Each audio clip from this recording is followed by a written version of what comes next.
Guidelines value ಪ್ರಕಾರ ಇವತ್ತು ನೀವು ಟ್ಯಾಕ್ಸ್ ಅನ್ನು ಫಿಕ್ಸ್ ಮಾಡಿದ್ದೀರಿ.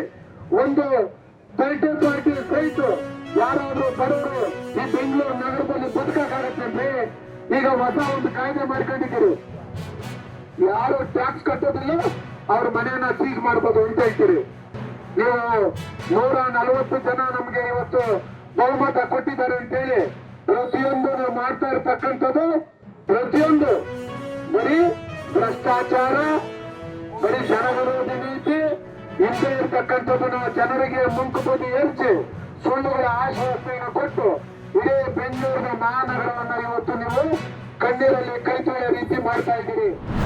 ಭಾರತ್ ಮಾತಾಕ್ಕೆ, ರೈತ ವಿರೋಧಿ ರಾಜ್ಯ ಸರ್ಕಾರಕ್ಕೆ, ರೈತ ವಿರೋಧಿ ರಾಜ್ಯ ಸರ್ಕಾರಕ್ಕೆ,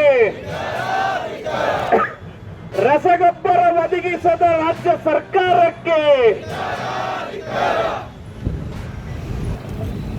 ಇಂದಿನ ಹೋರಾಟದ ನೇತೃತ್ವವನ್ನು ವಹಿಸಿರುವಂತಹ ಈ ಜಿಲ್ಲೆಯ ಜಿಲ್ಲಾಧ್ಯಕ್ಷರು, ಹಿಂದೆ ರೈತ ಮೋರ್ಚಾ ಅಧ್ಯಕ್ಷರಾಗಿ ಈ ಜಿಲ್ಲೆಯ ರೈತರನ್ನ ಸಂಘಟಿಸಿರುವ ನಾಯಕ ಸನ್ಮಾನ್ಯ ಗುರುಗಪ್ಪನ ಅಂಗಡಿಯವರೇ, ಸಭೆಯಲ್ಲಿ ಉಪಸ್ಥಿತರಿರುವಂತಹ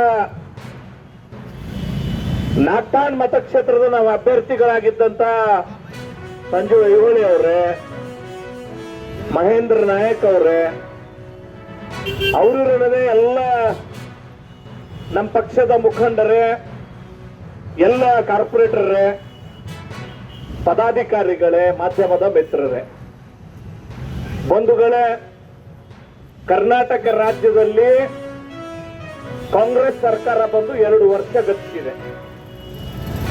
ಕಾಂಗ್ರೆಸ್ ಅಧಿಕಾರಕ್ಕೆ ಬಂದ ನಂತರ ತನ್ನ ರೈತ ವಿರೋಧಿ ಧೋರಣೆಗಳಿಂದ ರೈತರನ್ನ ಸಂಕಷ್ಟಕ್ಕೀಡು ಮಾಡುವಂತ ಕೆಲಸ ಮಾಡ್ತಾ ಇದೆ. ಈ ದೇಶದ ಹೆಮ್ಮೆಯ ಪ್ರಧಾನಮಂತ್ರಿ ನರೇಂದ್ರ ಮೋದಿ ಅವರು ರೈತರ ಆದಾಯವನ್ನ ನಾವು ದ್ವಿಗುಣಗೊಳಿಸ್ತೇವೆ ಅನ್ನೋ ಕಾರಣಕ್ಕಾಗಿ ಸಾಕಷ್ಟು ರೈತ ಪರವಾಗಿರುವಂತ, ಕೃಷಿಕರ ಪರವಾಗಿರುವಂತ ಯೋಜನೆಗಳು ಕೊಡುವಂತ ಸಂದರ್ಭದಲ್ಲಿ ಸಂವಿಧಾನಬದ್ಧವಾಗಿ ರಾಜ್ಯದ ಪಟ್ಟಿಯಲ್ಲಿರುತ್ತ ಕೃಷಿ, ಕಾಂಕ್ರೆಂಟ್ ಪಟ್ಟಿಯಲ್ಲಿರುತ್ತ ಕೃಷಿ ರಾಜ್ಯ ಸರ್ಕಾರದ ಗುರುತರವಾಗಿರುವಂತ ಜವಾಬ್ದಾರಿ ಇದೆ.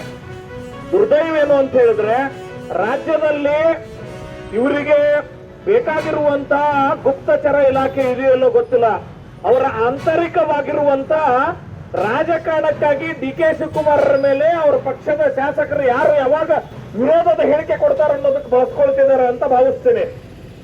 ರಾಜ್ಯದಲ್ಲಿ ಒಳ್ಳೆ ಮುಂಗಾರಾಗಿದೆ, ಮಳೆ ಚೆನ್ನಾಗಿ ಬರ್ತಿದೆ ಅಂತ ಗೊತ್ತಿದ್ರು ಕೂಡ ಒಂದು ಲೆಕ್ಕಾಚಾರ, ಮುಂದಾಲೋಚನೆಯನ್ನ ಮಾಡಿ ಇದಕ್ಕೆ ಬೇಕಾಗಿರುವಷ್ಟು ರಸಗೊಬ್ಬರಗಳನ್ನ, ಬೀಜವನ್ನ ಕೊಡದೇ ಇರುವಷ್ಟು ಅಶಕ್ತ ಸರ್ಕಾರ ಕರ್ನಾಟಕದಲ್ಲಿದೆ ಅಂತ ಹೇಳಿಕೆ ನಾಚಿಕೆ ಬರ್ತದೆ.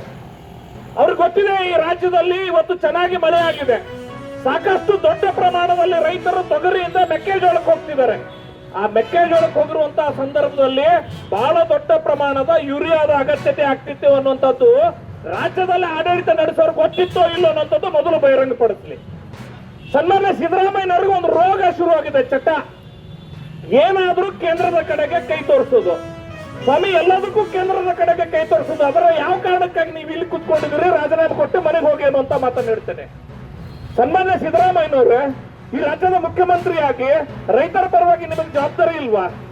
ನೀವು ಈ ರಾಜ್ಯದಲ್ಲಿ ರಸಗೊಬ್ಬರ ಬೇಕಾಗ್ತದೆ ಅಂತ ಹೇಳಿ ಪತ್ರ ಬರೆದಿದ್ದೀನಿ, 6 ಪತ್ರ ಅನ್ನುವಂತ ಮಾತನ್ನು ಹೇಳ್ತಿದ್ದಾರೆ.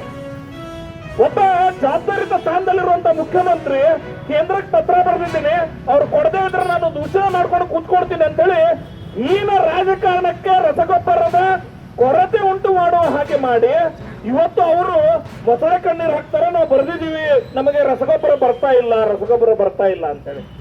ಬಂಧುಗಳು, ನಿಮ್ಮೆಲ್ಲರಿಗೂ ಗೊತ್ತಿದೆ, ಕರ್ನಾಟಕ ರಾಜ್ಯಕ್ಕೆ ಈ ಹಂಗಾಮಿನಲ್ಲಿ ಬರಬೇಕಾದಂತ ರಸಗೊಬ್ಬರದ ಪ್ರಮಾಣ ಬಂದಿದೆ. ಕೇಂದ್ರ ಸರ್ಕಾರ ಬಹಳ ಸ್ಪಷ್ಟವಾಗಿ ಹೇಳಿದೆ, ಇಡೀ ವರ್ಷಕ್ಕೆ ಬೇಕಾಗಿರೋ ಅಂಕಿಅಂಶ ಹೇಳ್ತಿದ್ದಾರೆ ಸನ್ಮಾನ್ಯ ಮುಖ್ಯಮಂತ್ರಿಗಳು.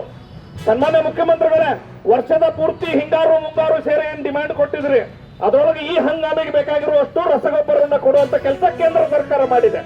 ಆದ್ರೆ ನೀವೇನ್ ಮಾಡಿದ್ರಿ, ಅದನ್ನ ಕಾಳಸಂತೆಕೋರರ ಪರವಾಗಿ ಆಗಿ ಹೋಗ್ಲಿಕ್ಕೆ ಅವಕಾಶ ಮಾಡಿಕೊಟ್ಟು ಇವತ್ತು ರೈತ ಸೊಸೈಟಿಗಳಿಗೆ ಹೋದ್ರೆ ರಸಗೊಬ್ಬರ ಇಲ್ಲ, ಯೂರಿಯಾ ಇಲ್ಲ. ಆದ್ರೆ ಅದೇ ರೈತ ಆ ಅಂಗಡಿಗಳಿಗೆ ಹೋಗಿ ಹಿಂಬಾಗಿಲಿಂದ ಹೋದ್ರೆ 500-600 ರೂಪಾಯಿಗೆ ಒಂದು ರಸಗೊಬ್ಬರವನ್ನು ಕೊಡುವಂತ ಒಂದು ಚೀಲನ್ನು ಕೊಡುವಂತ ಕೆಲಸ ಮಾಡ್ತಿದಾರಲ್ಲ, ಇದರ ಮಾಹಿತಿ ಸನ್ಮಾನ್ಯ ಮುಖ್ಯಮಂತ್ರಿಗಳು ನಿಮ್ಗಿಲ್ವಾ? ಆ ಯೂರಿಯಾ ಗೊಬ್ಬರವನ್ನ ಕೇರಳಕ್ಕೆ ಸಾಗಾಣಿಕೆ ಮಾಡುವಂತ ಸಂದರ್ಭದೊಳಗ ಇವತ್ತು ಹಿಡಿಯುವಂತ ಕೆಲಸ ಆಗಿದೆ. ಚಿಕ್ಕ ಒಪ್ಪೋಕಳ್ಳ ಒಂದು ಲೋಡ್ ಲಾರಿ ಆದ್ರೆ ಎಷ್ಟು ಪ್ರಮಾಣದಲ್ಲಿ ಈ ರೀತಿ ಕಾಳ ಸಂತೆಕೋರರ ಪಾಲಾಗಿ ಅದು ಇಲ್ಲಿಂದ ಸರಬರಾಜಿಗಾಗಿದೆ ಅನ್ನುವಂಥದ್ದು ಬಹಳ ದೊಡ್ಡ ಪ್ರಶ್ನೆ ಇದೆ. ಕರ್ನಾಟಕದ ರೈತರನ್ನ ಕೊಂದು ನೀವು ಕರ್ನಾಟಕ ರೈತರಿಗೆ ಅನ್ಯಾಯ ಮಾಡಿ ಅಲ್ಲಿ ನಿಮ್ಮ ಅಧಿನಾಯಕಿ ಸೋನಿಯಾ ಗಾಂಧಿ ಅವರ ಮಕ್ಕಳು ರಾಹುಲ್ ಗಾಂಧಿ, ಪ್ರಿಯಾಂಕಾ ಗಾಂಧಿ ಅವರಿಗೆ ಅಲ್ಲೊಂದು ರಾಜಕೀಯ ಬದುಕು ಕೊಟ್ಟರು ಅನ್ನೋ ಕಾರಣಕ್ಕಾಗಿ ಕೇರಳದ ಋಣವನ್ನ ತೀರಿಸುವ ಸಲುವಾಗಿ ಈ ಕೆಲಸ ಮಾಡ್ತಿದ್ದಾರೆ ಅನ್ನುವಂಥದ್ದನ್ನ ಈ ರಾಜ್ಯದ ಜನತೆ ನಿಮ್ಮನ್ನು ಕೇಳ್ತಿದ್ದಾರೆ ಅನ್ನುವಂಥದ್ದು ರಾಜ್ಯದ ಜನತೆಗೆ ಉತ್ತರ ಕೊಡಬೇಕಾಗತ್ತೆ ಸಿದ್ದರಾಮಯ್ಯನವರು ಅನ್ನುವಂಥ ಮಾತನ್ನು ಈ ಸಂದರ್ಭದಲ್ಲಿ ಹೇಳ್ತಾರೆ. ಇವತ್ತು ರೈತ ಏನೋ ಈ ಬಾರಿ ಮಳೆ ಚೆನ್ನಾಗಿದೆ ಅಂತ ಹೇಳಿದ್ರೆ ಇವರು 2 ವರ್ಷದಿಂದ ಕಳಪೆ ಬೀಜ ಸಪ್ಲೈ ಮಾಡಿದ್ರು. ಈಗ ಈ ಬಾರಿ ಗೊಬ್ಬರದ ಕೊರತೆಗಾಗಿ ಅಂದ್ರೆ ದೇವರು ವರ ಕೊಟ್ಟರು ಪೂಜಾರಿ ವರ ಕೊಡ್ಲಿಲ್ಲ ಅನ್ನೋ ರೀತಿಯಲ್ಲಿ ಆ ಭಗವಂತ ಕರ್ನಾಟಕ ರಾಜ್ಯಕ್ಕೆ ಒಳ್ಳೆಯ ಮಳೆಯನ್ನ ಕೊಟ್ಟರು ಕೂಡ ಇವರು ಗೊಬ್ಬರ ಕೊಡದನ್ನ ಅನ್ಯಾಯ ಮಾಡ್ತಿದ್ದಾರೆ ಅನ್ನೋಂತ ಮಾತನ್ನು ಈ ಸಂದರ್ಭದಲ್ಲಿ ಹೇಳ್ತಾ, ಎಲ್ಲಿವರೆಗೆ ಹೋರಾಟ ಅಂದ್ರೆ ರೈತರಿಗೆ ನ್ಯಾಯ ಸಿಗುವವರೆಗೂ ಹೋರಾಟ ಮಾಡುತ್ತೆ ಭಾರತೀಯ ಜನತಾ ಪಾರ್ಟಿ ಅನ್ನೋಂತಹ ಮಾತನ್ನು ಹೇಳಿ 2 ಮಾತು ಮುಗಿಸ್ತಾನೆ. ಧನ್ಯವಾದಗಳು.